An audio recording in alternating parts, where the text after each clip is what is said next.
था। पुलिस ने नोएडा से गिरोह के 3 सदस्यों को गिरफ्तार किया, जिसके बाद ये सनसनीखेज मामला सामने आया।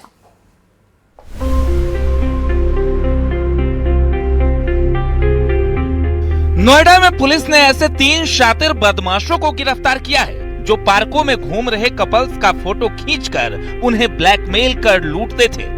खासकर वो कपल्स इनके टारगेट पर होते थे जो अनमैरिड होते थे।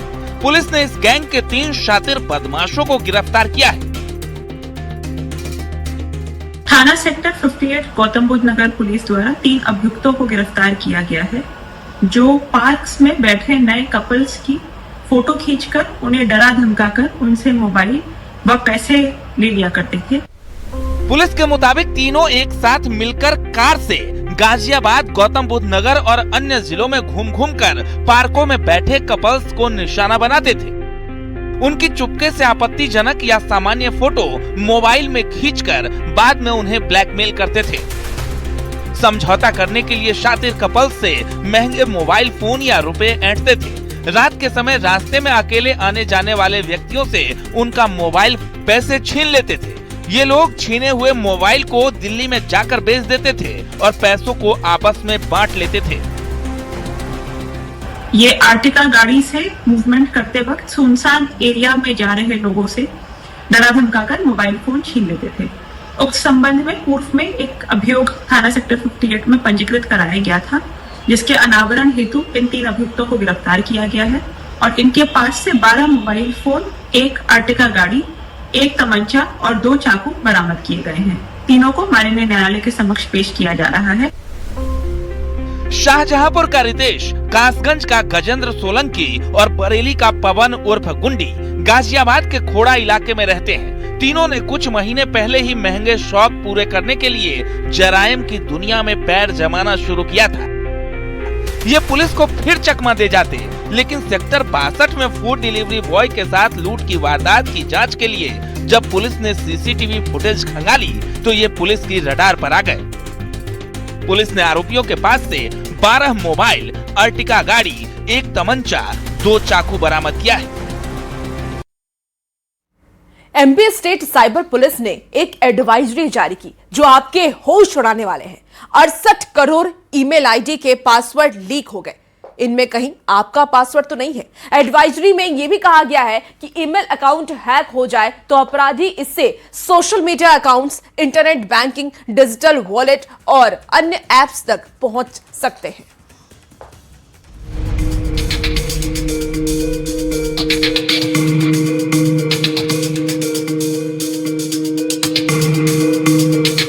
साइबर पुलिस का हाई अलर्ट, खतरे में पासवर्ड। एक पासवर्ड, कई अकाउंट, भारी पड़ेगी लापरवाही। 68 करोड़ ईमेल आईडी पर साइबर अपराधियों की नजर।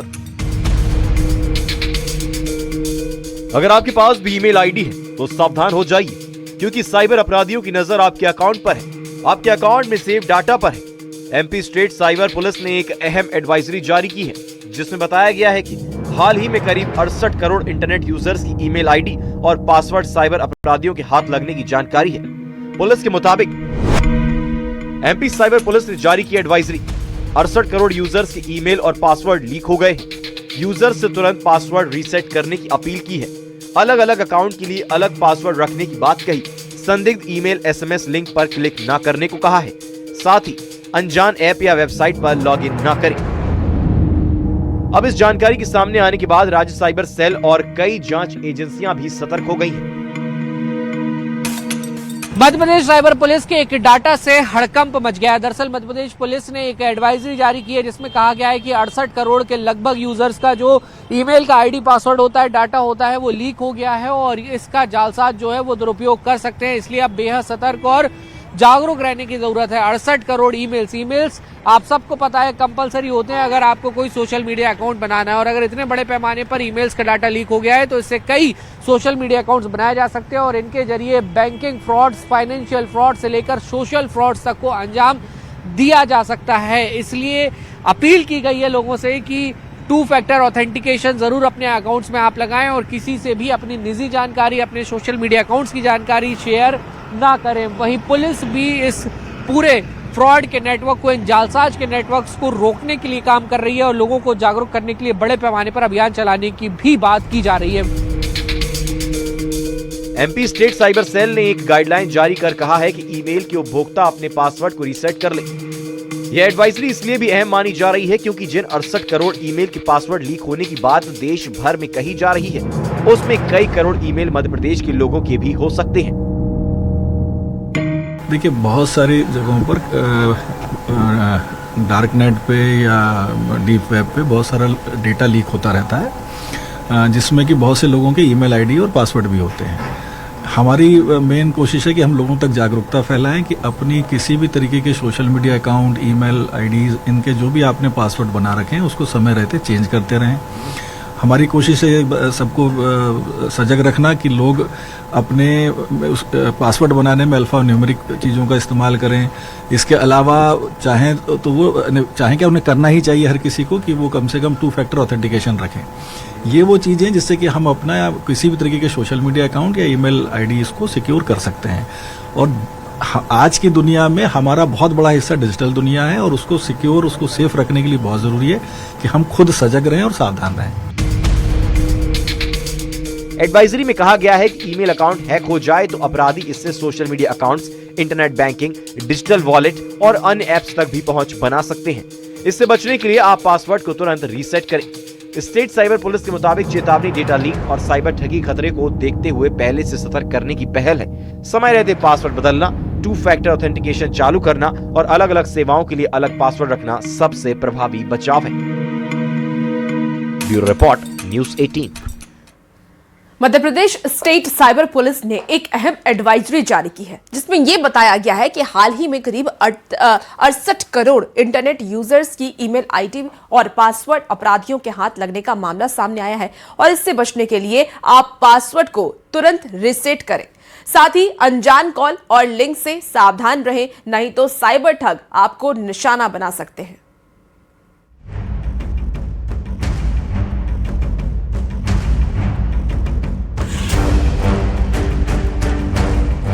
ठग और ठगी, इन दिनों ये दोनों शब्द काफी चर्चा में है। इस बीच साइबर ठगी को लेकर मध्य प्रदेश साइबर पुलिस ने एक बड़ा खुलासा किया है। साइबर पुलिस का दावा है कि देश के करोड़ों यूजर्स की ईमेल आईडी और पासवर्ड लीक हो गए हैं। दावा किया जा रहा है कि ईमेल आईडी और पासवर्ड साइबर ठगों के हाथ लग चुके हैं।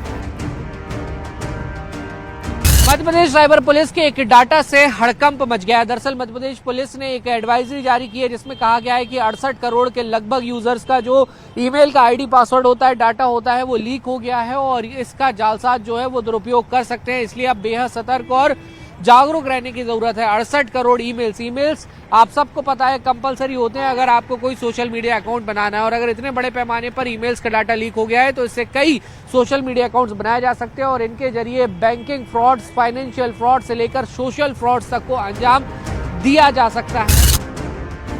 एमपी साइबर पुलिस की ओर से प्रदेशवासियों के लिए एडवाइजरी जारी की गई है, जिसमें कहा गया है कि देश के 68 करोड़ इंटरनेट यूजर्स का डेटा लीक हो गया है। लोगों के ईमेल आईडी और पासवर्ड इसमें लीक हुए हैं।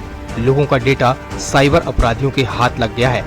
ठगों से बचने के लिए पासवर्ड को तुरंत रीसेट करें। अलग अलग अकाउंट के लिए अलग अलग पासवर्ड रखें। संदिग्ध ईमेल, एसएमएस लिंक पर क्लिक ना करें। पुलिस कभी भी किसी की निजी जानकारी नहीं मांगती। किसी से भी अपना पासवर्ड या ओटीपी शेयर ना करें। अनजान ऐप या वेबसाइट पर लॉगिन नहीं करें। पुलिस का कहना है किसी को पैनिक होने जैसी बात नहीं है, लेकिन लोगों को जागरूक रहने की जरूरत है ताकि ठगी से बचा जा सके। तरीके के social media account, email IDs, इनके जो भी आपने पासवर्ड बना रखे हैं उसको समय रहते चेंज करते रहें। हमारी कोशिश है सबको सजग रखना कि लोग अपने पासवर्ड बनाने में अल्फा न्यूमेरिक चीज़ों का इस्तेमाल करें। इसके अलावा चाहें क्या उन्हें करना ही चाहिए हर किसी को कि वो कम से कम 2 फैक्टर ऑथेंटिकेशन रखें। ये वो चीज़ें जिससे कि हम अपना किसी भी तरीके के सोशल मीडिया अकाउंट या ईमेल आईडी इसको सिक्योर कर सकते हैं। और आज की दुनिया में हमारा बहुत बड़ा हिस्सा डिजिटल दुनिया है और उसको सिक्योर, उसको सेफ रखने के लिए बहुत ज़रूरी है कि हम खुद सजग रहें और सावधान रहें। पुलिस की ओर से लोगों को जागरूक किया जा रहा है। एडवाइजरी जारी कर लोगों से सावधान रहने की अपील की गई है। वहीं न्यूज़ 18 भी आपसे अपील करता है अनजान कॉल से सतर्क रहें और सावधान रहें। वहीं पुलिस भी इस पूरे फ्रॉड के नेटवर्क को, इन जालसाज के नेटवर्क्स को रोकने के लिए काम कर रही है और लोगों को जागरूक करने के लिए बड़े पैमाने पर अभियान चलाने की भी बात की जा रही है। वीडियो जर्नलिस्ट मनीष सेंगर के साथ न्यूज 18 के लिए भोपाल से वासु चौरे। मकर संक्रांति से पहले चाइनीज मांझा एक बार फिर खतरा बनकर के सामने आ चुका है। पुलिस की कार्रवाई और बेजुबान की जान बचाने की घटना ने इसकी गंभीरता दिखा दी है। ये रिपोर्ट आपको दिखाते हैं।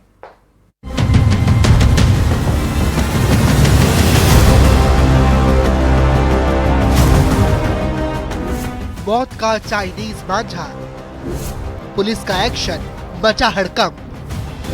चाइनीज मांझे का खेल, होगी जेल। एक धागा जो खुशी नहीं सिर्फ खतरा बांट रहा है। अब जरूरत है जिम्मेदारी की, क्योंकि पतंग का शौक किसी की जान से बड़ा नहीं। मकर संक्रांति से पहले चाइनीज मांझे ने 2 तस्वीरें दिखाई। चित्तौड़गढ़ में इसी धागे ने एक बेजुबान की जान को खतरे में डाल दिया। वहीं भीलवाड़ा में इसी चाइनीज मांझे पर पुलिस का सख्त एक्शन हुआ। सबसे पहले बात करते हैं चित्तौड़गढ़ की, जहां करीब 50 फीट ऊंचे पेड़ पर एक दुर्लभ बार उल्लू तेज धार वाले चाइनीज धागे में बुरी तरह फंसा नजर आया। चारों तरफ बिजली के खुले तार और हर पल बढ़ता खतरा। वन विभाग और वन्य जीव प्रेमियों की टीम ने समझदारी और साहस दिखाया। धागा काटा गया, नीचे जाल बिछाया गया और वक्त रहते उल्लू को सुरक्षित बचा लिया गया। कुछ ही पलों में उल्लू फिर से खुले आसमान में उड़ गया। वहीं भीलवाड़ा के सुभाष नगर इलाके में पुलिस ने अवैध चाइनीज मांझे बेचने, खरीदने और उड़ाने वालों पर एक साथ छापेमारी की। 3 अलग अलग जगहों में भारी मात्रा में प्रतिबंधित मांझा जब्त किया गया। करीब 6 लोगों को गिरफ्तार भी किया गया। पुलिस का साफ कहना है कि चाइनीज मांझा सिर्फ कानून का उल्लंघन नहीं, बल्कि लोगों की जान के साथ सीधा खिलवाड़ है। चाइनीज मांझा ना परंपरा है, ना त्योहार की पहचान। ये सिर्फ एक खामोश हथियार है जो इंसान, बेजुबान और मासूम खुशियों तीनों को घायल करता है। कानून अपना काम कर रहा है, अब बारी हमारी है, ताकि पतंग की डोर खुशी से जुड़े, किसी की सांस से नहीं। कार्रवाई की गई इस मौत के मांझे के खिलाफ, चाइनीज मांझे के खिलाफ एक एग्जाम्पल सेट करेगी कि आने वाले समय में जो लोग इस प्रकार का मांझा बेच रहे हैं, खरीद रहे हैं, तो कहीं ना कहीं लोगों के जीवन को, पंछियों के जीवन को, पशुओं के जीवन को खतरे में डाल रहे हैं। मकर संक्रांति पतंग का त्योहार है, तिल गुड़ का त्योहार है। इसे खुशियों से मनाएं, ना कि मौत के मांझे के साथ। वीडियो जर्नलिस्ट अंकुश सनाटी के साथ राहुल कौशिक, न्यूज 18 भीलवाड़ा। वहीं कश्मीर घाटी में मौसम ने एक बार फिर से रौनक लौटा दी है। ऊपरी इलाके की अगर हम बात करें तो ऊपरी इलाकों में हुई ताजा बर्फबारी के बाद विश्व प्रसिद्ध पर्यटन स्थल गुलमर्ग सैलानियों से गुलजार हो उठा है। पहलगाम आतंकी हमले के बाद सुस्त पड़े पर्यटन कारोबार को बर्फबारी ने नई संजीवनी दी है। देश भर से हजारों पर्यटक गुलमर्ग पहुंच करके बर्फबारी और स्नोफॉल का मजा ले रहे हैं। ये रिपोर्ट आपको दिखाते हैं।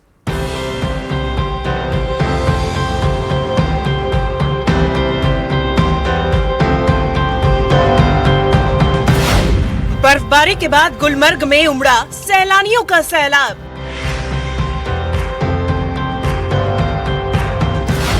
पहलगाम हमले को भुलाकर घाटी में लौटे सैलानी। कश्मीर घाटी के ऊपरी इलाकों में मौसम ने एक बार फिर करवट ली है। अपनी खूबसूरती के लिए दुनिया भर में पहचान रखने वाले गुलमर्ग समेत घाटी के कई ऊंचाई वाले इलाकों में ताजा बर्फबारी दर्ज की गई, जिसके बाद बड़ी संख्या में पर्यटक गुलमर्ग की तरफ उमड़ पड़े।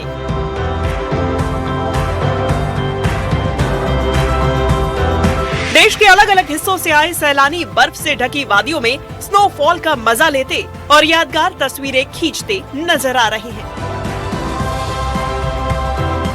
ये जो आप मेरे इर्द गिर्द इतने सारे टूरिस्ट देख रहे हैं, ये ना ही किसी रेलवे स्टेशन पे है और ना ही किसी एयरपोर्ट पे, बल्कि ये गुलमर्ग में है। ये गंडोला केबल कार प्रोजेक्ट है। जब से बर्फबारी हुई तब से हजारों की तादाद में टूरिस्ट्स ने गुलमर्ग का रुख किया है और यहाँ पे लगातार टूरिस्ट की भीड़ देखी जा रही है। हालांकि पहलगाम अटैक के बाद टूरिज्म सेक्टर बहुत प्रभावित हुआ था, लेकिन जो ही अब बर्फबारी हुई तो बर्फबारी ने देश भर के टूरिस्ट को यहाँ की तरफ खींचा है। और आप ये देख सकते हैं कि कितनी ज्यादा भीड़ है यहाँ पे टूरिस्ट्स की जो यहाँ पे आ रहे हैं। मैं बहुत खुश हूँ और हम कभी 4 दिन से घूम रहे हैं। हमें 3 दिन में मजा नहीं आया, पर आज हमें ऑनेस्टली बहुत मजा आया गुलमर्ग आके और हमारा ट्रिप भी बहुत सक्सेस हो गया। पहली बार देखी बर्फ गिरते हुए, बहुत मजा आ रहा है।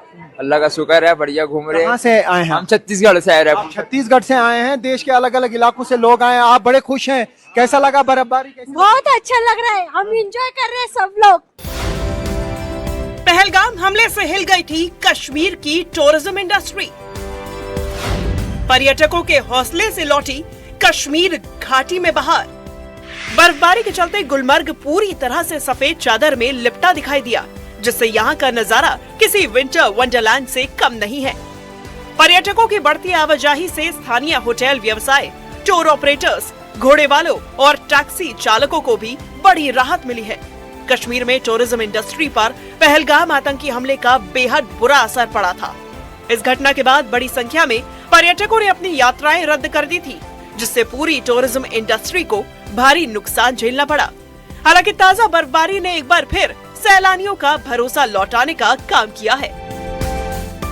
गुलमर्ग में बर्फ की सफेद चादर हर तरफ से बिछी हुई है और आप देख सकते हैं खूब नजारा यहाँ पे देखने को मिला। लगातार बर्फबारी हो रही है और बर्फबारी के बाद अब यहाँ पे टूरिस्ट लगातार आ रहे हैं। हजारों की तादाद में टूरिस्ट यहाँ पे आए हैं। काफी बेहतर अनुभव इनका रहा है। जिस तरीके से हमने लगातार टूरिस्ट से बात की। आप अपना नाम बताइए। मेरा नाम सावन है। सावन, कहाँ से आप आए हैं? राजस्थान, जयपुर से आया हूँ। ओ, वहाँ पे तो बहुत गर्मी पड़ती है, लेकिन यहाँ हर तरफ से बर्फ ही बर्फ। क्या कहना चाहेंगे? ये तो मतलब कुदरत का करिश्मा है, हम इसे ही देखने के लिए आए हैं और हम लोगों के आने से ही बाहर आई है यहाँ पे। कल हमने सोचा था कि मतलब आएंगे और हमें बर्फ मिले, तो बस गॉड ब्लेस यू। तो खासतौर से जो लोग गिरते हुए बर्फ देखते हैं उनका एक अनुभव अलग रहता है। और आप देख सकते हैं किस तरीके से यहाँ पे टूरिस्ट जो है एंजॉय कर रहे हैं, खेल रहे हैं बर्फ के साथ। इर्द गिर्द आप भीड़ भी देख सकते हैं, काफी सारे लोग यहाँ पे जमा है। स्थानीय प्रशासन ने पर्यटकों की बढ़ती संख्या को देखते हुए सुरक्षा और यातायात प्रबंधन के पुख्ता इंतजाम किए हैं। पर्यटकों को मौसम और सड़क हालात को ध्यान में रखते हुए सावधानी बरतने और प्रशासन द्वारा जारी दिशा निर्देशों का पालन करने की सलाह दी गई है। मौसम विभाग के मुताबिक आने वाले दिनों में गुलमर्ग और आसपास बर्फबारी की संभावना है। ऐसे में पर्यटन से जुड़े लोगों को उम्मीद है कि सर्दियों के इस सीजन में गुलमर्ग और अन्य पर्यटन स्थलों पर पर्यटकों की संख्या में और इजाफा होगा। Rafat Abdullah, Gulmarg, news 18 India. देखिए, बीजेपी को इस साल पिछले साल के मुकाबले 68% ज्यादा चंदा मिला है। बीजेपी को कुल 6,654 करोड़ रुपए से ज्यादा का चंदा मिला। इसमें 40% से ज्यादा हिस्सा इलेक्टोरल ट्रस्ट से आया है और बड़े कॉरपोरेट दानदाताओं ने योगदान दिया है। कांग्रेस की अगर हम बात कर लें तो उसे भारी नुकसान हुआ है। 2024 से 2025 के बीच पार्टी को 522.13 करोड़ रुपए का चंदा मिला है, जबकि पहले की अगर हम बात कर लें तो पहले उसे 1,129 करोड़ रुपए की डोनेशन मिली थी। ये रिपोर्ट आपको दिखाते हैं। सुप्रीम कोर्ट द्वारा इलेक्टोरल बॉन्ड स्कीम को खत्म करने के बाद पहला पूरा वित्तीय वर्ष 2024-25 बीजेपी के लिए रिकॉर्ड तोड़ साबित हुआ है। बीजेपी को 2024-25 में चंदे के रूप में 6,654 करोड़ रुपए मिले, जबकि कांग्रेस के चंदे में भारी गिरावट आई है। चुनाव आयोग की वेबसाइट पर मौजूद जानकारी के अनुसार 1 अप्रैल 2024 से 30 मार्च 2025 के बीच बीजेपी को 6,654 करोड़ रुपए चंदा मिला है। पिछले साल के मुकाबले ये आंकड़ा 68% ज्यादा है। इसमें से 40% चंदा इलेक्टोरल ट्रस्ट के जरिए आया। बीजेपी को 6,654 करोड़ रुपए का चंदा 2024-25 में मिला है। पहले बीजेपी का चंदा 3,967 था। कांग्रेस की बात करें तो 2024 से 25 के बीच पार्टी को 522.13 करोड़ रुपए का चंदा मिला है, जबकि उससे पहले साल में 1,129 करोड़ रुपए की डोनेशन मिली थी। तीसरे नंबर पर पश्चिम बंगाल की सीएम ममता बनर्जी की पार्टी तृणमूल कांग्रेस को 184.08 करोड़ रुपए का चंदा मिला है, जो पहले 618 करोड़ रुपए था। सभी दलों को चंदा मिल रहा है। पहले की व्यवस्था में थोड़ा बदलाव आया है। पहले बॉन्ड खरीदते थे, जिस बैंक से उस बैंक के पास जानकारी जाती थी वो सार्वजनिक नहीं की जाती थी, लेकिन अब वो नाम सार्वजनिक किए जा रहे हैं। इसके बावजूद भी चूंकि हमारी चुनावी प्रक्रिया पारदर्शिता लाई गई, इसलिए सभी दल चंदा मिल रहा है बॉन्ड के जरिए और आगे मिलता रहा, क्योंकि ये पारदर्शी व्यवस्था है और खुलासा होने के बाद और ज्यादा पारदर्शिता इसमें आई है। ये रिपोर्ट 8 दिसंबर को तय समय सीमा से 2 दिन पहले जमा की गई। बीजेपी को पिछले 6 सालों में इस बार सबसे ज्यादा डोनेशन मिला है। पार्टी को जिसने भी 20,000 का भी डोनेशन किया है तो उसे कंट्रीब्यूशन में शामिल किया गया है। इस तरह से जनता का विश्वास को दिखाने का तरीका था कि सरकार जो है और जो पार्टियां जो हैं वो ट्रांसपेरेंट हैं और वो अच्छा डिसीजन ले रही है, प्रायः ब्लैक का नहीं है। परंतु जो सुप्रीम कोर्ट ने डिसीजन लिया है वो कहीं किसी हद तक तो ये ट्रांसपेरेंसी को थोड़ा बहुत इम्पैक्ट करता है। चुनाव आयोग की वेबसाइट पर उपलब्ध इस रिपोर्ट में 20,000 रुपए से अधिक के सभी चंदों की डिटेल शामिल है। कि ये जो है वो हर साल सभी राजनीतिक पार्टियों को इलेक्शन कमीशन में सबमिट करना पड़ता है कि उन्हें चुनावी चंदे के तौर पर कितनी राशि मिली, कितनी राशि नहीं मिली। कई राजनीतिक पार्टियों ने अभी जमा कर दिया है 2024-25 में जो उनको मिला है। हालांकि कई राजनीतिक पार्टियां अभी जमा नहीं की, हालांकि वो जरूर जमा करेगी। कैमरामैन सोनू मंडल के साथ अनूप गुप्ता, न्यूज 18 नेटवर्क, दिल्ली। और फिलहाल वक्त